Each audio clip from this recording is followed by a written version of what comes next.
Hey adventurers, thanks for joining us. Stay to the end for another bad dad joke. This is George. He was a good little monkey and always very curious. Today is a special day, and the man with the yellow hat told George at breakfast, I have a surprise plan of lots to get ready. You can help me by staying out of trouble. George was happy to help. Later, while George was looking out the window and being very good, he heard some tinkly music. It was coming from an ice cream truck. George watched as a whole line of children and their dogs enjoyed some ice cream treats. It looked like fun. But when the ice cream truck moved on, George forgot all about staying out of trouble and went to find some fun on his own. In the living room, George found noisemakers and hats and games. Could this be part of his friend's surprise? Before George could find out, he spotted some streamers, balloons, and colored tissue. He could not resist. Decorating was easy for a little monkey. Still, George was curious about the surprise. And what was that good smell coming from the kitchen? George followed his nose. He did a great job decorating. I have him help me out with that. It was cake. And it looked as good as it smelled. All it needed was frosting. George had seen his friend make frosting before, but today his friend was busy. Maybe George could help. He could frost the cake himself. First, George put a bit of this in the mixing bowl. Next, he added a bit of that. Then he turned the mixer on. The frosting whirled around and around. Salad oil, baking soda, and eggs. And who knows what that is? What do you think? Not something for frosting.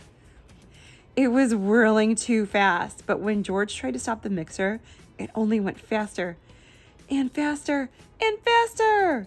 George lifted the beaters out of the bowl. Frosting flew everywhere. Poor George. He did not mean to make such a mess. He'd only wanted to help. Now, how could he clean up the sticky kitchen? Just then, George heard the tinkly music again. The ice cream truck was coming back up the street, and George had an idea. Quickly, he opened the door. Oh, that was vinegar. Ooh. And invited all the dogs in for a treat. In no time, the kitchen was as clean as a whistle. There you go. Yeah. Okay. Yeah, Mama would re-clean it. And everything. When the dogs finished their snack, George took them back outside. The ice cream truck was still there, and so was his friend. George, said the man with the yellow hat, I've been looking for you. It's time for the surprise. George had found hats, games, decorations, and a cake. He was curious. Was the surprise a party? He's got coconut ice cream. Yes, it was a party. George was happy to see all of his friends. They were glad to see George, too. What great decorations, Bill said. What a lot of presents, said Betsy. Why don't you play some games with your guest, George? The man with the yellow hat suggested. I have one more thing to do.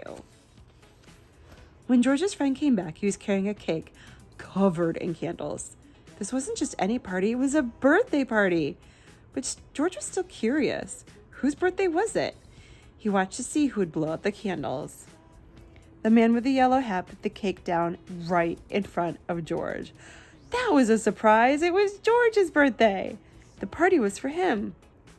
Everyone sang, Happy birthday. Then George took a deep breath and made a wish. Happy birthday, George.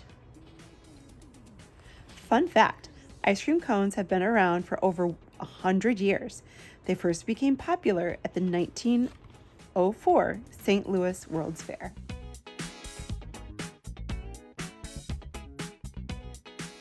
I asked my dog, what's 2 minus 2? He said nothing. Happy Father's Day to all the big guys.